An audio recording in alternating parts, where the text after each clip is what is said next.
오늘 우리가 펼친 이 본문은 이렇게 시작합니다. 23절에 보면은 이제는 이 지방에 일할 곳도 없고, 그런 말이 있습니다. 일할 곳이 없답니다. 지금 이 지방은 어디를 가리킵니까? 고린도를 가리키고 있습니다. 바울은 고린도에서 이 로마서를 쓰고 있습니다. 그는 고린도에서 이제 내가 해야 할 일들을 마쳤다고 합니다. 이곳에 더 이상 머물 필요가 없다라는 뜻이죠. 아니, 이제 이곳을 떠나야 한다라는 말이기도 합니다. 그는 가려고 하면은 어디든지 갈 수 있는 그런 위치에 있었습니다. 바울이 누굽니까? 로마의 시민권을 가진 자유인입니다. 그러므로 그가 어디를 가려고 하면은 어디든지 갈 수 있는 상황이 그의 앞에 지금 펼쳐져 있는 것입니다. 그런데 이 바울이 평소에 마음에 담고 있는 도시가 하나 있었습니다. 꼭 가고 싶은 도시, 꼭 내가 한번 가서 머물렀으면 하는 도시가 있었으니 그 도시가 바로 로마입니다. 그러므로 지금 갈 형편이 이제 되었습니다. 로마로 가면 되는 것입니다. 지금 특별히 그가 어디쯤 위치해 있습니까? 고린도에 그가 있었다라고 했습니다. 여러분, 고린도가 어디쯤입니까? 제가 지도를 한번 보여드리려고 생각합니다. 예, 고린도는 저 지중해 제일 중심부에 그리스라는 나라가 있는데, 이 그리스와 아주 가까운 곳에 고린도라는 곳이 있습니다. 저곳에 지금에도 가면은 운하로서 아주 유명한 도시입니다.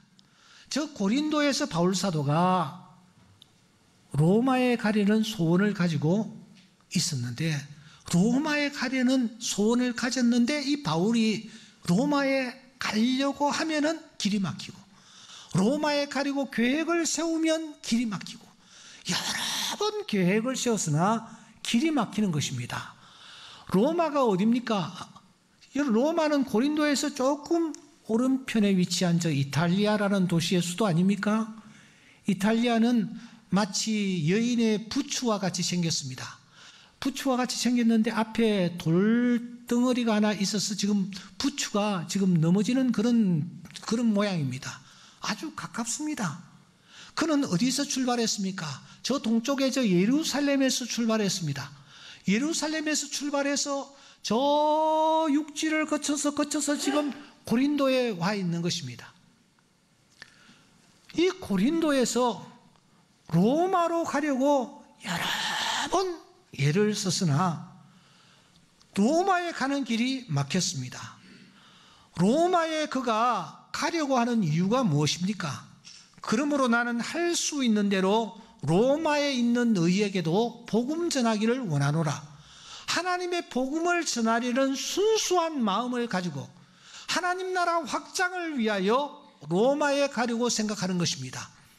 그는 로마를 넘어서 독금을 가지고 있습니다. 15장 24절에 보시면 지나가는 길에 너희를 보고 먼저 너희와 사귐으로 얼마간 기쁨을 가진 후에 너희가 그리로 보내주기를 바람이라.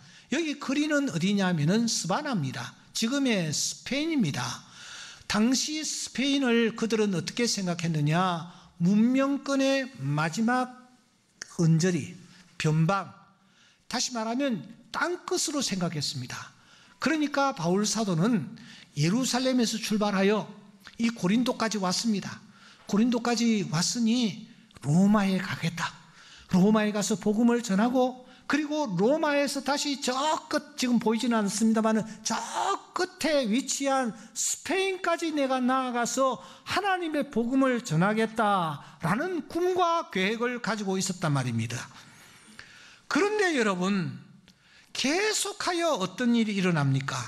로마서 1장 10절에 보시면 어떻게 하든지 이제 하나님의 뜻 안에서 너희에게로 나아갈 좋은 길 얻기를 구하노라 하면서 소원을 가졌는데, 13절에 보시면 형제들아 내가 여러 번 너희에게 가고자 한 것을 너희가 모르기를 원치 아니하노니 그런데 지금까지 길이 막혔도다. 15장 22절에 보시면 그러므로 또한 내가 너희에게 가려 하던 것이 여러 번 막혔다. 이상하게 길이 막히는 것입니다. 선한 뜻을 가지고 있는데 그 선한 뜻을 이룰 수가 없는 것입니다. 한두 번이 아니라 여러 번 길이 막히는 것입니다. 더 정확하게 말씀드리면 하나님이 바울 사도의 길을 막으시는 것입니다. 꿈을 포기하게 하시는 것입니다. 계획을 멈추게 하시는 것입니다. 한두 번이 아니라 여러 번 그렇게 하십니다.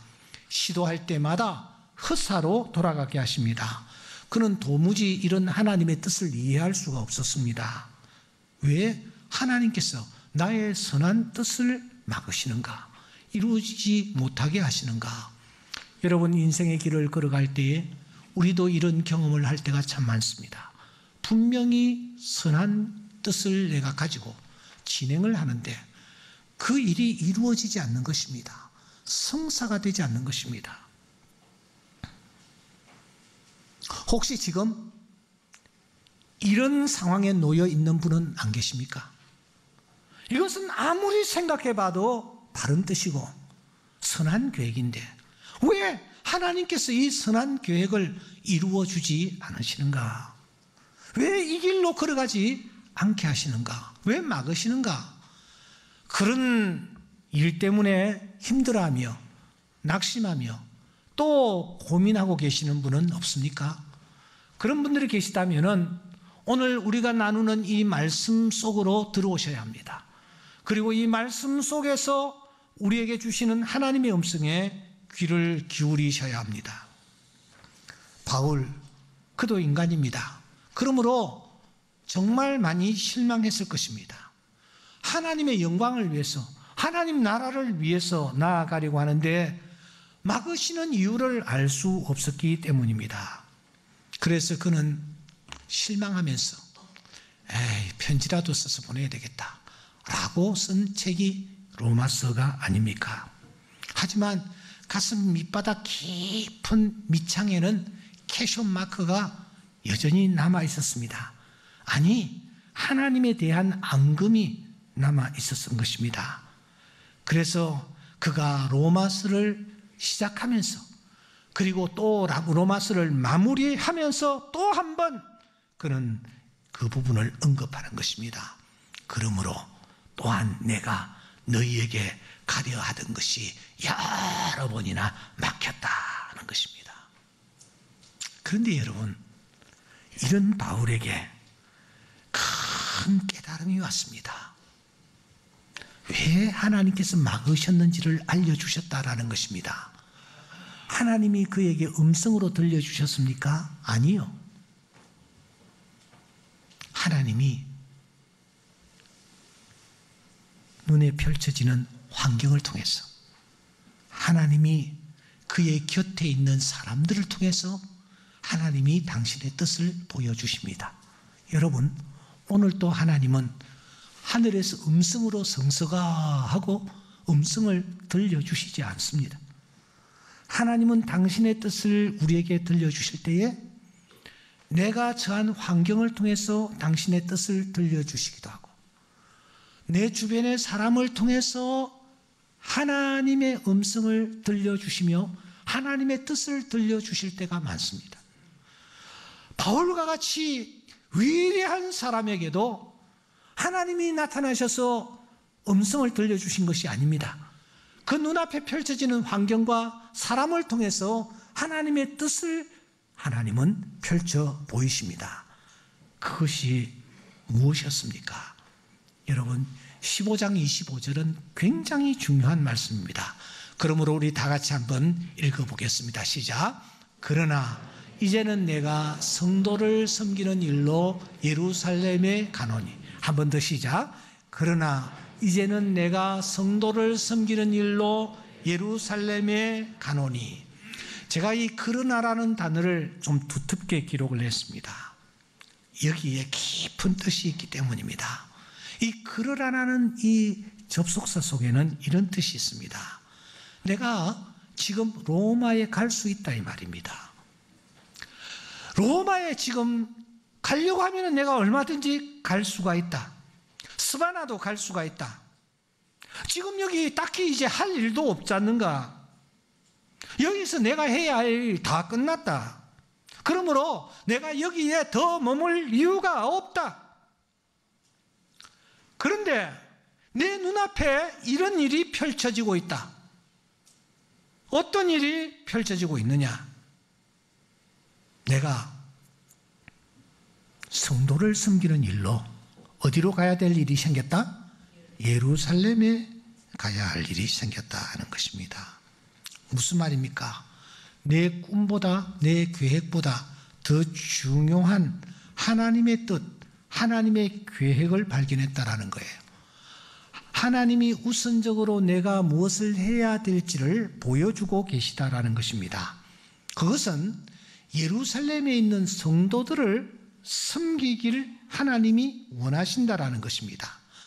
그래서 내 계획, 내 꿈인 로마가 아니라 하나님의 계획, 하나님의 꿈인 예루살렘으로 내가 가려 한다고 그는 말하고 있습니다. 로마로 갈 수 있음에도 불구하고 가지 않고 스바나로 가야 할 꿈을 지금 접고 있다는 것입니다. 사실 그는 지난 20년 동안 사랑하는 여러분, 복음을 위하여 미친 사람입니다. 그는 결혼까지도 포기했습니다. 그는 이렇게 고백합니다. 내가 달려갈 길과 주 예수께 받은 사명, 곧 하나님의 은혜의 복음을 증언하는 일을 마치려면 나의 생명조차 조금도 귀한 것으로 여기지 아니하노라. 그는 복음을 전하는 것과 자기 생명을 분연히 맞바꾸겠다고 다짐하며 달려왔습니다. 이러한 바울 사도의 모습을 바라보며 당시 이스라엘에 파송되었던 베스도 총독은 그를 향하여 손가락질하며 이렇게 말합니다. 바울아, 네가 미쳤도다. 그때 이 바울이 베스도 총독을 향하여 어떻게 맞받아치고 있습니까? 그는 이렇게 말합니다. 말이 많으나 적으나 당신뿐만 아니라 오늘 내 말을 듣는 모든 사람도 다 이와 같이 당신 앞에 결박되어 있는 모습 외에는 나와 같이 되기를 원하노라. 나와 같이 미치기를 바란다. 나와 같이 미친 사람처럼 살기를 바란다. 그는 그렇게 고백하며 맞받아치는 것입니다. 이같이 복음을 위하여 그는 미쳤습니다. 복음만을 위하여 지금까지 달려왔고 복음을 전하는 것을 최우선으로 생각했던 것입니다. 이것이 가장 가치 있는 일이요, 주님께서 마지막 하늘나라에 가시면서 우리에게 맡겨주신 사명이요, 이것을 위하여 우리는 살아야 한다라고 생각하며 달려왔습니다. 그래서 그는 로마로 가려 했습니다. 그래서 그는 스바나까지 가려고 했던 것입니다. 그런데 하나님이 막으시는 것입니다. 사람을 통해서 말입니다. 상황을 통해서 말입니다. 하나님은 당신의 뜻을 보여주셨습니다. 그 뜻이 무엇입니까? 다시 한번 25절과 26절입니다. 그러나 이제는 내가 성도를 섬기는 일로 예루살렘에 가노니 이는 마게도냐와 아가야 사람들이 예루살렘 성도 중 가난한 자들을 위하여 기쁘게 얼마를 연보하였습니다. 역사학자들은 당시에 이 예루살렘 도시에 극심한 가뭄과 기근이 있었다라고 증언합니다. 마치 그 옛날 사사시대에 바로 예루살렘 인근에 위치했던 베들레헴에 큰 기근이 들어서 그곳에 살고 있던 엘리멜렉과 나오미가 아들 둘을 데리고 저 모압 지방으로 이주를 해야만 되는 그런 상황이었던 것처럼 지금 예루살렘에 극심한 기근이 들이닥친 것입니다. 그 중에 특별히 심한 곤란에 빠진 사람들이 있었으니 그 사람들이 바로 예루살렘에서 예수를 믿고 있는 유대인들이었습니다. 왜냐하면 그 당시 유대인 사회에서 예수를 믿는다고 하면은 동네에서 쫓겨나고 가문에서 쫓겨나 유랑생활을 해야만 했습니다. 때문에 이 유대인 예루살렘 크리스찬들은 엎친 데 덮친 격으로 아주 힘든 상황에 놓여 있었습니다. 이 소식을 누가 들었습니까? 이 소식이 어디까지 들렸습니까? 오늘 성경 26절에 보면은 마게도냐, 아가야에까지 들렸나 봅니다. 여러분, 마게도냐는 어디에 위치해 있습니까? 아가야는 어디에 위치해 있는 지방입니까? 제가 지도를 좀 보여드리겠습니다. 조금 전에 우리는 그리스라는 저 도시 곳에 고린도가 있다는 것을 확인했습니다. 그 그리스 바로 위에 아가야 지방입니다. 그 아가야 지방의 바로 북쪽이 마게도냐 지방입니다. 우리나라로 치면 경상남도, 경상북도 하는 도지방입니다. 마게도냐 지방입니다. 여러분, 예루살렘이 어디에 위치했습니까? 저 지중해의 동쪽 귀퉁이에 예루살렘이라는 도시가 있습니다. 바울은 지금 아가야 바로 밑에 있는 고린도에 위치해 있습니다. 그런데 예루살렘에 있는 성도들이 지금 극심한 가난 속에서 아사직전에 있다라는 소식이 멀리 아가야 마게도냐까지 들렸던 것입니다. 그곳에 있는 성도들이 생각했습니다. 예루살렘 성도들에게 우리가 복음으로 비치고 있지 않는가? 근데 저분들이 물질로 지금 힘들어한다고 하니 우리가 정성껏 연보를 좀 하자. 그렇게 의논이 되었고 그들이 연보를 하게 된 것입니다. 저 지역은 굉장히 비옥한 땅이요, 부유한 사람들이 살고 있기 때문에 아마 연보가 상당한 금액이 모여졌을 것입니다. 그런데 이 연보를 어떻게 지금 빨리 급히 하루라도 빨리 전달해야 되겠는데 누구를 통해서 전달할까? 그들의 내리에 동시에 떠오르는 인물이 하나 있었으니 그분이 바로 바울 선생입니다.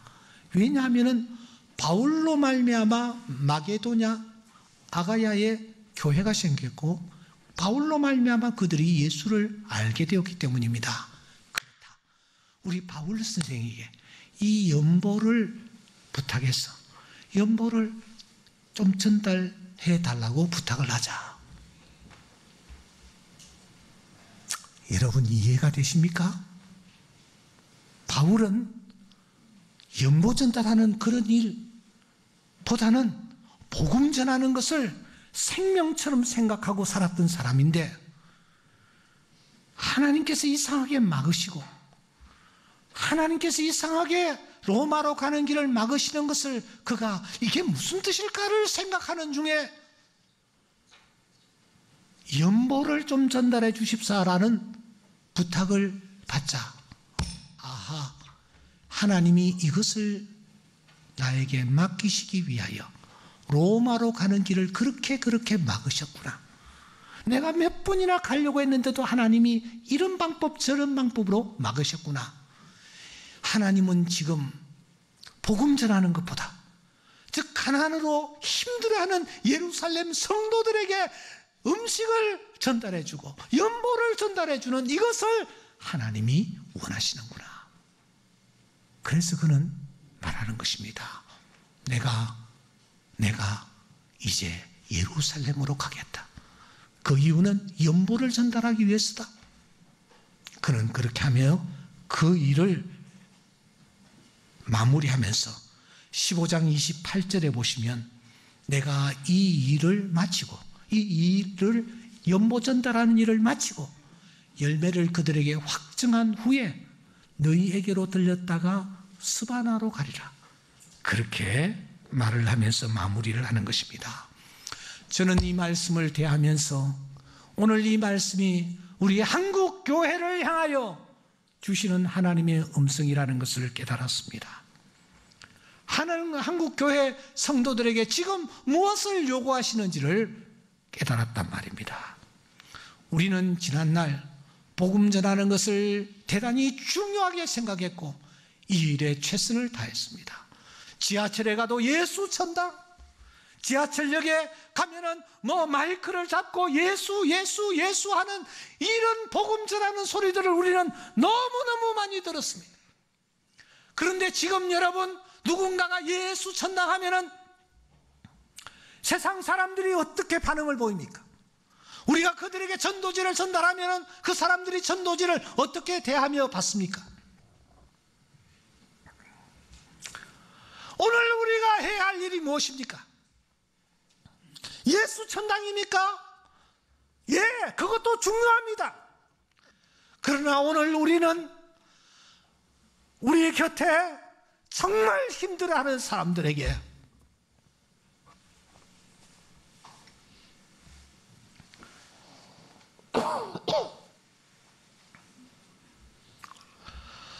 바울처럼 다가가야 합니다. 그들을 도우고 그들에게 따뜻한 손을 내밀어야 합니다. 오늘 우리 한국교회가 이 위기 앞에서 먼저 해야 할 일이 이것이라는 것을 우리에게 말씀하고 계십니다. 한국교회 근위가 땅에 떨어졌습니다. 전도를 하지 않았습니까? 예수를 믿는 것이 이렇게 부끄러울 때가 없었습니다. 하나님은 오늘 우리에게 그것보다 먼저 우리의 손을, 따뜻한 손을 내밀라고 말씀하십니다. 사랑하는 여러분, 우리가 다시 한번 내 뜻과 하나님의 뜻이 상치가 될 때, 우리가 하나님의 뜻을 쫓아 나아가려는 몸부림이 오늘 우리들에게 있어야 될 줄 믿습니다. 말씀을 맺겠습니다. 우리는 이제 로마서를 닫아야 할 시점에 이르렀습니다. 로마서는 두 부분으로 구성되어 있습니다. 앞부분은 어떻게 하면 구원을 받을 것인가, 뒷부분은 구원받은 자로서 어떻게 살아가야 할 것인가. 어떻게 구원을 받습니까? 믿음으로 구원을 받습니다. 그래서 믿음을 마지막에 강조하는 것입니다. 어떻게 살아가야 합니까? 하나님의 뜻을 찾아서 살아가는 것입니다. 그래서 로마서 12장 2절 말씀해 보시면 이렇게 말씀하는 것입니다. 너희는 이 세대를 본받지 말고 오직 마음을 새롭게 함으로 변화를 받아 하나님의 선하시고 기뻐하시고 온전하신 뜻이 무엇인지 분별하도록 하라. 하나님의 뜻을 우리가 분별하여 나아가는 것입니다. 내가 생각하기에 이것은 선한 일이요, 이것은 정말 모두에게 유익이 되는 길이라고 생각할지라도 하나님의 또 다른 뜻이 있을 때 하나님의 뜻을 쫓기를 힘쓰는 주의 자녀들이 되어야 될 줄 믿습니다. 바울은 하나님을 원망할 수 있는 상황에 놓였습니다. 원망을 해야만 했습니다. 하지만 그는 다시 한번 하나님의 뜻을 찾습니다. 하나님께서 환경을 통하여, 사람을 통하여 주시는 음성에 그가 귀를 기울이고 가까이 로마가 있지만 저 멀리 예루살렘, 그 예루살렘을 향하여 그가 연보를 어깨에 메고 가는 것입니다. 이러한 진지함이 우리 모두에게 있을 수 있기를 주의 이름으로 축원합니다.